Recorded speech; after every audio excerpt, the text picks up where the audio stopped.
Alors, je m'appelle Nima Cartier et je suis la réalisatrice du clip d'Apes and Horses. Bienvenue au Festival Silhouette. Merci. Du coup, est-ce que tu peux me parler un petit peu de comment est arrivé le projet du clip et comment vous avez trouvé cette idée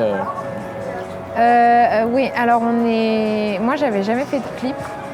En fait, avant c'était mon premier et quand Pablo et Aurélien m'ont demandé de clipper cette chanson, on a réfléchi ensemble à comment on allait faire vu que c'était une reprise de Bronski Beat qui était un groupe assez connu et cette chanson était un peu un tube dans les années 80, donc il y avait un passé.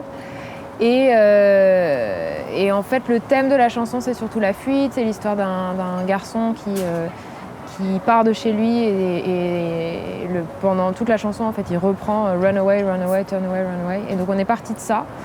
Et on a repris cette idée de fuite, mais moi, j'ai voulu en faire quelque chose de très abstrait et de faire, vraiment de capturer la fuite, quoi. Donc, d'avoir un mec sur fond noir qui court à l'infini.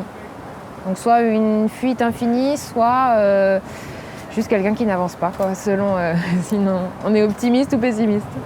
Ok.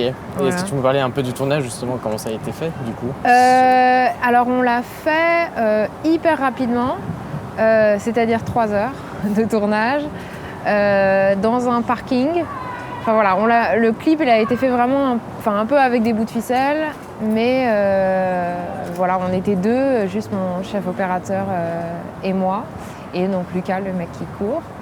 Et par contre, le processus de post-production a été plus long et on a utilisé un procédé qui s'appelle le slit scan, qui est un procédé qu'on utilisait au tout début de la photographie, à la base pour capturer le mouvement des athlètes au JO, des athlètes.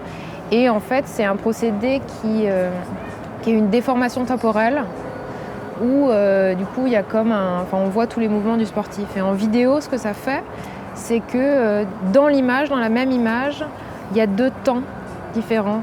Ce qui fait que là, pour le clip, on le voit courir et puis ça se déforme et ça se déforme. Et en fait, ses pieds ne vont pas à la même vitesse que ses genoux, quoi. Voilà, non. Donc le processus de post-production a été beaucoup plus long que le tournage.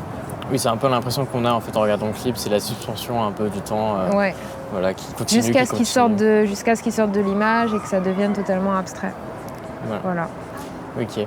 Et du coup, assez rapidement, est-ce que tu peux nous parler de tes prochains projets ? Est-ce que c'est des clips ou un court-métrage, un long ? En fait, pour l'instant, pas trop. Enfin, j'ai pas trop réfléchi au clip. Moi, je fais plutôt de la fiction. Habituellement, là, l'idée, c'était de faire quelque chose de vraiment pas narratif, de faire totalement l'opposé de ce que je fais habituellement. Et là, en ce moment, j'écris une mini-série avec mon co-auteur qui s'appelle Frédéric Azémar et qui est de la science-fiction. Enfin, une histoire d'amour dans un contexte de science-fiction. Donc voilà, je fais ça surtout en ce moment. Ok, Voilà. Merci beaucoup. Merci.